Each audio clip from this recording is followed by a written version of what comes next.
Hi vlog! Welcome back again to my YouTube channel!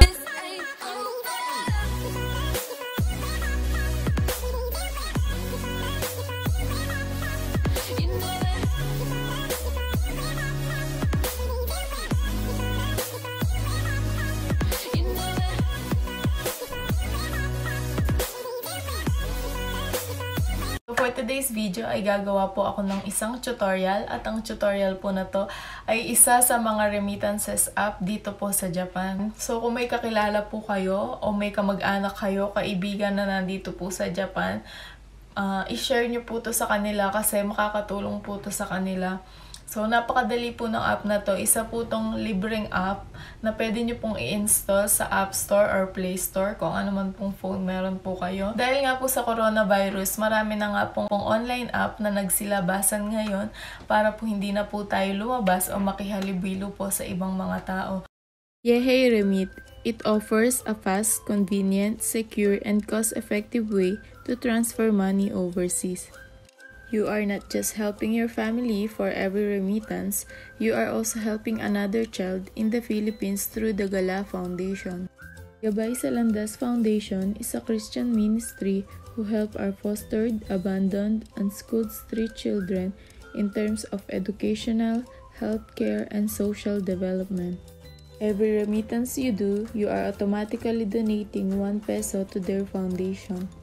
You can get 500 yen points when you register to this app and earn another points every time you remit.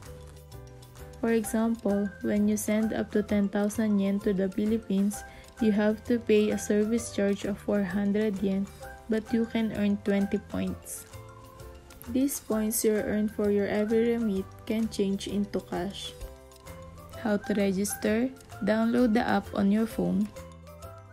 Click New Member, then type your email address so they can send you the code. Click Continue, then enter the 6-digit code. Verify the code, then click Yes, I agree. Click Yes to all. Then make your own PIN, but make sure that you won't forget it. Click Continue. Then fill up this form. Last name, first name, middle name, birthday, gender, contact number, and address. After you complete this membership form, choose whether you are a foreigner in Japan or a Japanese citizen.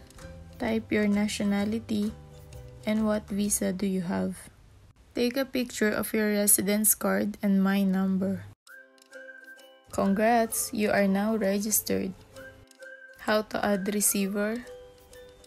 Click receiver, then fill out the form. Make sure that all of the information of your receiver is correct. That's it! You have now your receivers list. Deposit money through JP Bank. Click load money, then deposit location. Click Postal Bank. You will see here the account of their company. Then type the deposit amount you want. For example, 50,000 yen. After your deposit, take a picture of your receipt. Then you can now send money. Sending money.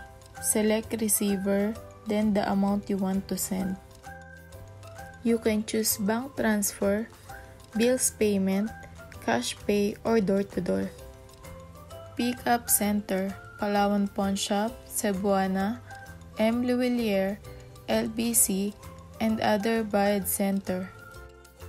After the receiver claimed their money, you will receive your corresponding points. How to redeem points? Click Redeem Point. You will see your points here.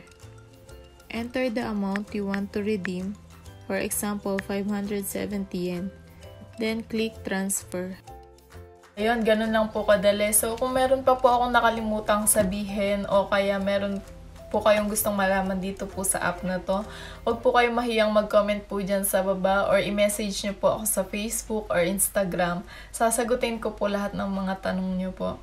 By the way, gusto ko lang din pong i-shoutout yung relatives ko po dyan sa Canada. Hi po sa inyo. Thank you po sa panonood at pag-support po sa vlog ko, especially po kay Tito Edwin Dabu.